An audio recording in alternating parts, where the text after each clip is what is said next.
വെൽഡേഴ്സിന് ഉപയോഗിക്കാം. ഇപ്പൊ ലൈറ്റുമായിട്ട് നമ്മൾ കണ്ടില്ലേ, സ്പാർക്ക് ലൈറ്റിലൊക്കെ വർക്ക് ചെയ്യുന്ന വെൽഡേഴ്സ്, അവർക്കും ഇത് വെച്ച് ഉപയോഗിക്കാം. കാർപ്പന്റേഴ്സ്, അതായത് ഡസ്റ്റ് പാർട്ടിക്കിൾസുമായിട്ട് വളരെ ക്ലോസ് ആയിട്ട് നിന്ന് വർക്ക് ചെയ്യുന്ന ആൾക്കാർക്ക് എല്ലാം ഉപയോഗിക്കാൻ പറ്റുന്ന ഒരു ഗ്ലാസ് ആണിത്. അല്ലാണ്ട് നമ്മൾ ഇതുവരെ തെറ്റിദ്ധരിച്ചതുപോലെ ഐയുടെ ഓപ്പറേഷൻ കഴിഞ്ഞാൽ, സർജറി കഴിഞ്ഞാൽ വെക്കുന്ന ഗ്ലാസ് മാത്രമല്ല. നിങ്ങൾ സൺഗ്ലാസ് ഒന്നും ഉപയോഗിക്കുന്നില്ല, നിങ്ങൾ ഡസ്റ്റ് അലർജി ഉള്ളവരാണ്, അങ്ങനെയുള്ളവർക്ക് നമുക്ക് റൈഡ് ചെയ്യുമ്പോൾ ഇത് ഉപയോഗിക്കാം.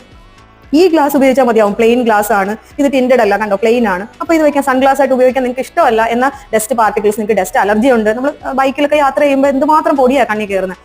ഇതിന് സൺഗ്ലാസസിന്റെ യൂസ് അല്ല ഉള്ളത്, പക്ഷേ ഒരു സേഫ്റ്റി ഡിവൈസസ് ആയി നിങ്ങൾക്ക് ഇത് ഉപയോഗിക്കാൻ പറ്റും. കാരണം സൺഗ്ലാസസിന്റെ മെയിൻ പർപ്പസ് എന്ന് പറഞ്ഞാൽ UV പ്രൊട്ടക്ഷൻ ആണ്. അപ്പൊ നമ്മുടെ വെൽഡേഴ്സിനൊക്കെ വളരെ യൂസ്ഫുൾ ആണ്. അവർക്ക് എല്ലാ ടൈമിലും ഈ ടിൻഡേനെ ഉപയോഗിക്കാം. ഏത് സമയവും ഈ ലൈറ്റ് കണ്ണിൽ കൊണ്ടിട്ട് നമുക്ക് റെഡ് ഐസ് ഒക്കെ വരാറുണ്ട്, ഈ ഇതൊക്കെ പാർട്ടിക്കിൾസ് എപ്പോഴും കണ്ണിൽ തട്ടിയിട്ട്. പിന്നെ ഉള്ളവർക്ക് ഇത് ഉപയോഗിക്കാം. വിഷൻ പ്രോബ്ലം ഉള്ളവർക്കല്ല, വേറെ ഒരു വിഷൻ പ്രോബ്ലം ഇല്ലെങ്കിൽ തീർച്ചയായും ഡസ്റ്റ് പാർട്ടിക്കിൾസ്, അത് ഏത് തരം ഡസ്റ്റ് പാർട്ടിക്കിൾസും ആയിക്കോട്ടെ, അതുമായിട്ട് റിലേറ്റ് ചെയ്യുന്ന എല്ലാവർക്കും ഉപയോഗിക്കാവുന്ന ഒരു ഗ്ലാസ് ആണ്.